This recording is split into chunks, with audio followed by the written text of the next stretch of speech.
Teman-teman, ada satu raja yang sangat terkenal di dalam Alkitab. Raja ini dikenal adalah seorang raja yang menyatukan suku-suku Israel.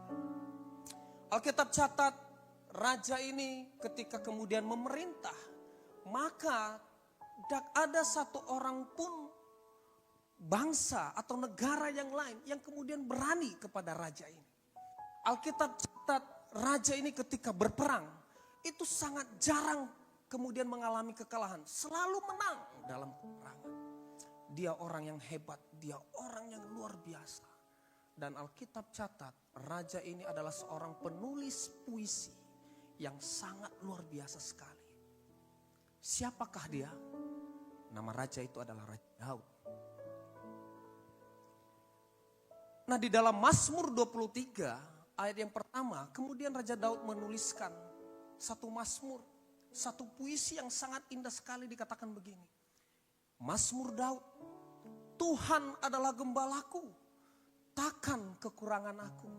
Bayangin teman-teman, seorang raja yang powerful, seorang raja yang sangat terkenal, seorang raja yang sangat hebat, seorang raja yang punya segalanya.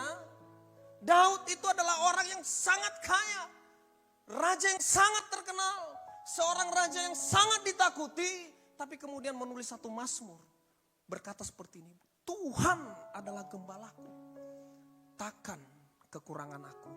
Domba itu adalah salah satu binatang yang paling lemah dan tidak bisa berbuat apa-apa tanpa gembala. Di ayat yang kedua, kemudian Daud berkata begini, Ia membaringkan aku di padang yang berumput hijau. Ia membimbing aku ke air yang tenang. Dilanjutkan di ayat yang ketiga, dikatakan begini, Ia menyegarkan jiwaku. Ia menuntun aku di jalan yang benar oleh karena namanya. Teman-teman, saya berjumpa dengan beberapa orang bahwa hari-hari ini orang kadang-kadang kelihatan sehat, tapi mentalnya sedang sakit. Ada orang kelihatan kuat, tapi dia sedang rapuh. Sebetulnya dia sedang rapuh. Sebetulnya dia sedang banyak memikirkan banyak hal. Dia sedang stres. Tapi kadang-kadang kemudian kita tidak tahu mau ngomong ke siapa. Benar enggak? Teman kita terbatas untuk mendengar curhatan kita. Orang tua kita terbatas untuk kemudian mendengar keluh kesah kita. Daud adalah salah seorang yang tingkat stresnya saya yakin itu tinggi sekali. Kenapa? Karena Daud itu adalah seorang raja. Daud itu mengalami fitnahan loh teman-teman. Daud pernah difitnah. Bahkan Daud kemudian pernah digulingkan, hampir digulingkan oleh anak kandungnya sendiri yang bernama Absalom. Daud mengalami itu. Tapi kemudian di dalam Mazmur 23 ayat yang ketiga, Daud mencatat, Ia menyegarkan jiwaku.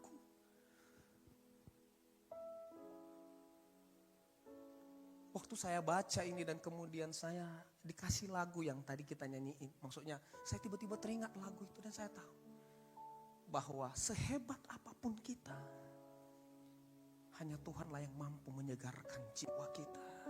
Yang membuat hati kita tenang. Yang sepakat dengan saya katakan amin. Katakan amin. Kita beri tepuk tangan yang lebih meriah untuk Allah kita. Beritahu kanan kirinya, kalau kau hidup sekarang, itu karena Yesus. Ya. Di ayat yang keempat kemudian Daud menulis lagi, sekalipun aku berjalan dalam lembah kekelaman, aku tidak takut bahaya, sebab engkau besertaku. Daud mengumpamakan dirinya sebagai seekor domba yang kemudian tidak bisa berbuat apa-apa, yang berjalan di dalam kegelapan, tapi dia tidak takut. Kenapa? Karena ada gembala yang selalu kemudian menuntun dia tidak takut. Kalau kemudian kita bisa melewati setengah tahun, sepanjang tahun ini, itu kita luar biasa. Coba pandang kanan kirinya, kan kamu hebat. Kamu hebat, kamu hebat. Ya. Tidak ada alasan untuk kita tidak bersyukur. Anda jangan berkata begini, waduh banyak sekali masalah saya. wah orang tua saya tidak sayang kepada saya. Saya mau kasih tahu kalau kemudian Anda masih punya orang tua, Anda harus bersyukur. Karena di luar sana ada orang yang kemudian tidak punya orang tua sama sekali, teman-teman. Kalau kemudian Anda menganggap bahwa orang tua tidak sayang kepada Anda, ingat di luar sana banyak orang yang kemudian pengen menerima kasih sayang dari orang tuanya. Wow. Daud itu punya segalanya. Tapi kemudian Daud berkata, tanpa Tuhan saya tidak ada apa-apanya.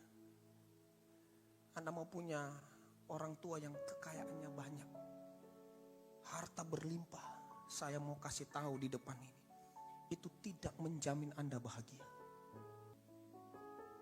Di ayat yang kelima, kemudian Daud melanjutkan, engkau menyediakan hidangan bagiku di hadapan lawanku. Tahu gak artinya apa? Kita tidak akan dipermalukan sedikit pun. Mungkin banyak orang yang menghina kita, tetapi ketika kemudian kita mengandalkan Tuhan, bahwa kita hidup itu karena Tuhan. Tuhan itu adalah gembala kita, takkan kekurangan kita. Maka ayat yang kelima, kita tidak akan pernah dipermalukan di hadapan musuh-musuh kita. Yang sepakat dengan saya katakan amin. Kita berikan tepuk tangan yang meriah untuk Allah kita. Wow. Apa sih kemudian yang kita alami kalau kemudian kita itu selalu bergantung sama Tuhan? Bergantung sama Tuhan itu gimana ya? Artinya kalau kita mau ngapain aja, kalau nggak berdoa dulu, ada yang kurang. Ada nggak yang seperti itu? Mau ngapa-ngapain, kalau nggak berdoa, aduh rasanya. Di ayat yang ke-6, kemudian Daud menuliskan begini. Ini Daud punya pengalaman hidup yang sangat luar biasa sekali, teman-teman.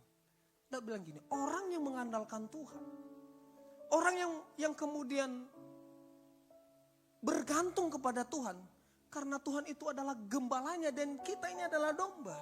Daud kemudian mencatat begini, kebajikan dan kemurahan belaka akan mengikuti aku seumur hidupku. Wow, beritahu kanan kirinya, kebajikan dan kemurahan belaka akan mengikuti kamu. Beritahu kanan kirinya, iya. Hanya Tuhan adalah satu-satunya alasan kita hidup. Yang sepakat dengan saya katakan amin. Yesus pegang erat tanganku, ku tak dapat hidup. Bapa, jangan tinggalkan aku, engkau alasan selamatku. Mari kita bangkit berdiri bersama-sama.